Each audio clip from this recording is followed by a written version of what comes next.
منشور ہے، یہ قرآن کا دستور ہے، یہ قرآن کا انداز ہے۔ دیکھا عرب کا گورا خوبصورت عظیم المرتبت ہستی کو، حسین و جمیل ہستی کو ایک پکے رنگ کے غلام کے، اور بھی کس کے ساتھ بٹھایا؟ کس کے ساتھ بٹھایا؟ جس نے خود خرید کر آزاد کیا، اتنے بڑے محسن کے برابر۔ اور پھر سیدنا فاروق اعظم، عرب کا وہ خوبصورت انسان، جب بھی بلال کو پکارتے تو یہ کہہ کر پکارتے، یا سیدنا بلال، اے بلال تو میرا سردار ہے۔ یہ قرآن کا انقلاب ہے، قرآن کا قانونی نظام ہے کہیں پر جس نے غلاموں کو سیدنا کہہ کے پکارنے کا انداز عطا کیا؟ تو بات یہ کر رہا تھا کہ کیا نظام ہے قرآن میں۔ دیکھو اس وقت تو حکمرانی بڑے ظالموں کی ہے دنیا بھر میں، کہاں ہے مجھے اس کا کوئی تفسیر نہیں، دنیا بھر میں ظلم ہے، جبر ہے۔ اب کرنا کیا ہے؟ جب ظالموں کی حکمرانی ہو تو قرآن کیا منشور عطا کرتا ہے۔ دیکھیے فرعون جیسا ظالم آج کون ہے؟ فرعون جس نے کہا کہ میں رب ہوں، انا ربکم الاعلی جیسی صدائیں ایسے بدبختوں نے جو ہے وہ کیا۔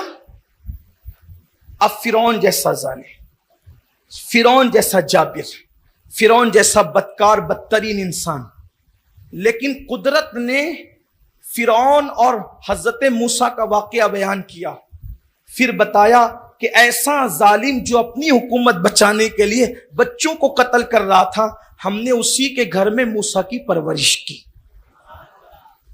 کیوں؟ جس نے حکومت بچانے کے لیے اتنے، بلکہ موسیٰ کے قتل کے لیے اتنے بچے قتل کروائے کہ موسیٰ پیدا نہ ہو، اس کے گھر میں موسیٰ کی پرورش کیوں رہی علیہ السلام؟ بس بات اتنی ہے کہ موسیٰ نے ہم سے تعلق مضبوط کر لیا تھا۔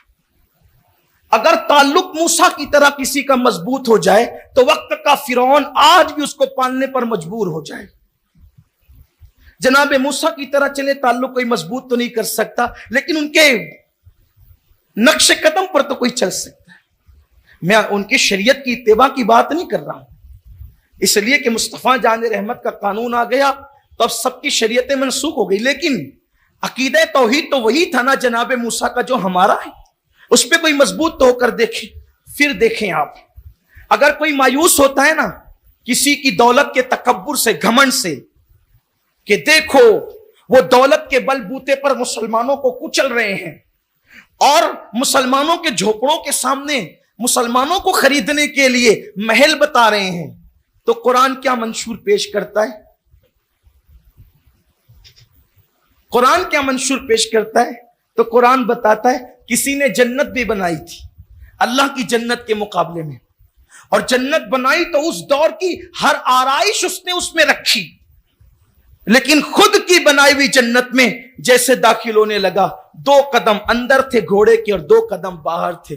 قدرت نے کہا خود کی جنت نہ دیکھ سکے، اس کی روح نکال لے۔ اس دن حضرت ملک الموت کو بھی ترس آ گیا، کاش کم سے کم خود کی بنائی ہوئی جنت کم از کم دیکھ ہی لیتا، نہ رہ سکا تو دیکھ ہی لیتا۔ قدرت بتا رہی ہے دولت مند بڑے نہیں ہے، میں بڑا ہوں۔ طاقت دولت مندوں کی نہیں چلے گی، میری چلے گی، میرے آگے سرسر خمیدہ ہیں۔ تو یہ سب کس کے لیے ہے؟ قرآن کہانی قصے کی کتاب نہیں ہے۔ اللہ فرماتے ہم تمہارا دل مضبوط کرنے کے لیے واقعات بیان کرتے ہیں۔ پھر رہی بات تجارت کی، پھر رہی بات معاش کی، پھر رہی بات دولت کی، تو قرآن مقدس دولت کو کی برائی بیان نہیں کرتا، بلکہ قرآن مقدس تو کہتا ہے،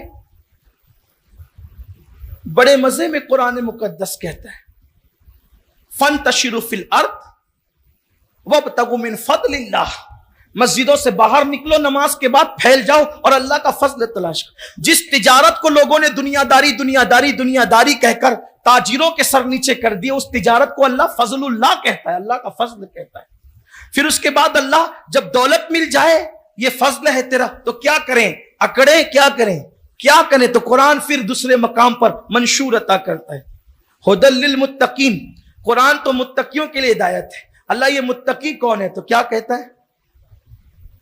وَيُقِيمُونَ الصَّلَاةَ وَمِمَّا رزقناہم ينفقون، ایمان لانے کے بعد یؤمنون بالغیب، ایمان لانے کے بعد ویقیمون الصلاۃ، نماز قائم کرتے ہیں، دولت پہ اکڑتے نہیں، نماز قائم کرتے ہیں، نماز قائم کرتے ہیں۔ یہ نماز قائم کرنا بھی ایک بڑا عنوان ہے، انشاءاللہ پھر کسی موقع پہ، بس اتنا کہہ دیتا ہوں، نماز کے شرائط کے مطابق نماز ادا کرتے، یا تو نماز پڑھنی بھی نہیں آتی۔ وَمِمَّا رَزَقْنَاهُمْ يُنْفِقُونَ، اور اللہ کی دی ہوئی روزی سے لٹاتے ہیں، خرچ کرتے ہیں، اللہ کی دی ہوئی روزی سے۔ روزی صرف کھانے کی چیز کو نہیں کہتے، ہر ضرورت کی چیز پر اطلاق ہوتا ہے روزی کا۔ اللہ کی دی ہوئی روزی سے وہ لٹاتے ہیں، دیتے ہیں، خرچ کرتے ہیں۔ مطلب کیا؟ یعنی کہ مومنوں کو ہر ضرورت کی چیز دیتے ہیں، حتیٰ کہ اگر کوئی مومن ان کے پاس نمک مانگنے آ جائے تو وہ نمک بھی اس کو اٹھا کر دے، ضرورت کی چیز دیتے ہیں، ہر ضرورت کی چیز اللہ کی راہ میں۔ تو پھر وہ کیسے رہتے ہیں؟ تو قرآن ایک مقام پہ کہتے ہیں لن تنالوا البر حتى تنفقوا مما تحبون،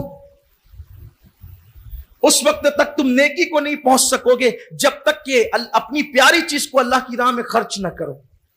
یہ عالمی منشور ہے، کیسے رہیں، ایک دوسرے کے ساتھ کیسے رہیں۔ قرآن کہتا ہے انما المؤمنون اخوہ، تمام مومنین آپس میں بھائی بھائی، یعنی تمہارا رشتہ جیسے بھائی کا بھائی کے ساتھ ہوتا ہے ایسا ہونا چاہیے۔